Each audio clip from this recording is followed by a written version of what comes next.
This is the 2021 Mercedes GLS63 AMG. The GLS is Mercedes' full-size SUV, and the 63 AMG GLS is Mercedes' high-powered, full-size luxury SUV with 603 horsepower and a price that commands 160,000 Canadian dollars.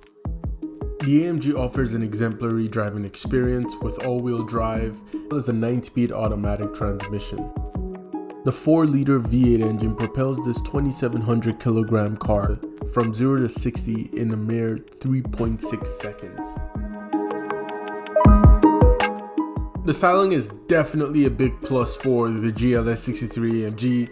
It's got this very bold, aggressive look, very different from the GLS Mercedes. Mercedes has gone to great lengths to let you know that this is definitely a high horsepower vehicle with the black wheels and the flared fenders and the black accents all around in the bumper and the diffuser. It's a very aggressive car. You can just tell by looking at it. It's almost not identical to the original GLS besides the body shape and the obvious AMG logos all around the car, letting you know exactly what it is. I do like the styling. It is a little bit excessive, but I know what Mercedes was going for with the styling and the look, and I think it fits the lineup very well. You've got the 22-inch tires on the outside. That makes it look, it does make it look nice. I don't know if I would go with the black rims if I did spec this car, but it does make the car look nice overall. Just before we jump in here, you do get this plush seats with the perforated leather that AMG does use. Even Mercedes uses in AMG package cars with the stitching. Everything is so nice, very unique. It has a cream interior, this car, and black, sort of black or dark brown accents all across. So it's a really nice look of the car overall. And just jumping in here, we're in theme with most of the cars in this era. The Cadillac Escalade is doing it for most of their cars. Mercedes is following suit. It's this wide screen. Now, Mercedes calls it the MBUX. A lot of people have talked about this screen in detail. We're not gonna jump into it so much today. We're gonna go straight into the look of everything. I think everything looks really good. Again, it is a luxury car, just 2,000 kilometers on this vehicle. Everything looks very good. Everything looks really good to touch. The feel is nice. Everything feels authentic.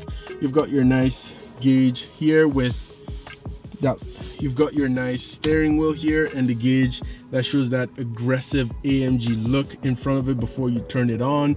The thing that I have an issue with is the fact that this part wasn't turned into a vent to match those parts. I know they did put vents underneath here, but I feel like they could have done more with this end, maybe turn it into a vent or make it a flat surface. I know this surface was done to continue the theme of this end here, but that could have been managed a little better. I think so. Now when we turn it on here, that's when things start to get very interesting. Wait a second till the beeping goes off, but as soon as it does, you can see your entire infotainment screen light up. Very configurable screen on this side for your tachometer and speedometer. Again, you can change all of the information you see on the screens with this swivel pad on the steering wheel here. This controls all of your infotainment screen over there. That's what this swivel screen on the dash on the right side of the steering wheel is for. Like a lot of the material used here, I prefer this material over all of the gloss black in these cars because they do tend to squeak a lot. This is a lot more firm. It looks a lot nicer. I do prefer it across the interior, as you see, over gloss back. It feels very good, very nice, very good to touch, and it looks like it will hold up a lot longer than the gloss black. I can't say so for that color though, because it's only 2,000 kilometers and you can start to see some shedding on the doors. That's not good. That has to be taken care of a lot properly. But yes, outside of that, very nice place to be, very interesting place to be. And the great thing about this is it is a 7-row seat. Don't mind all my stuff at the back. We're in an age where everything is electronic or sensor to touch in many different ways. The trunk is completely electronic. To open and close the trunk is a push of a button. The seats on the 3rd row and the 2nd row are all completely electronic. You can control them from the back end to put down the seats and get them back up. You can also raise and lower the height of the vehicle from the back of the trunk as well with the push of a button.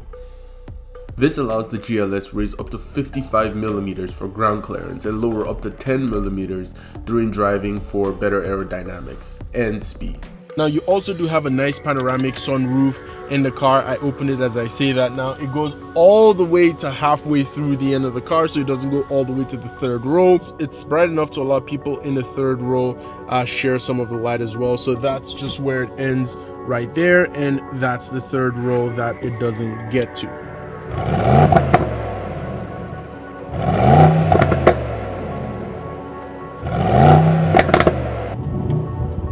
That is the best part of this car, guys.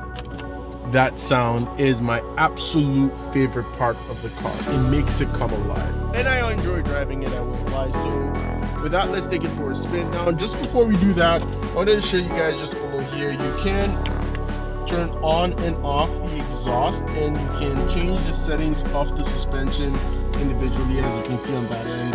As we toggle through that screen, the suspension settings change, so you can configure this car completely and have it in different driver modes as well, and all the other settings over there as well. So let's take it for a drive, and transmission lever on the dash. So it does feel nice, it does feel very luxurious.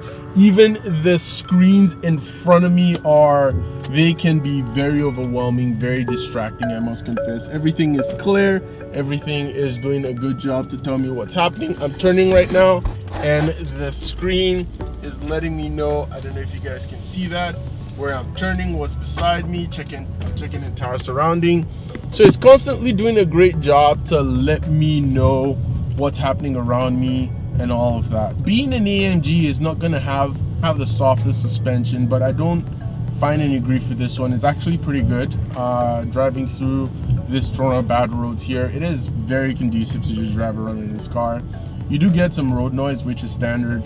You're buying the top of the line not to loft around in luxury, but to get a little bit more feel from your everyday drive, a little bit more excitement. And if you have it in Sport Plus with your exhaust note on, it becomes such a thrill to drive. And the practicality piece of this, adding 7 seats to this car, just makes it just makes it insane. It blows my mind. A 7-seater 600 horsepower high revving V8 AMG, just so if you can afford a car like this, get one, because you're not going to regret it. You're not going to regret it today, you're not going to regret it in 5 years, until you get that maintenance bill, because I suspect, just being an AMG, being a newer AMG, parts are not going to be cheap, repairs are not going to be cheap. But hey, if you can have a little bit of fun while you can in an affordable way under a lease, I recommend you do so. So with that, I want to say thank you so much for watching. Please remember to like, comment, and subscribe, and I'll see you next time.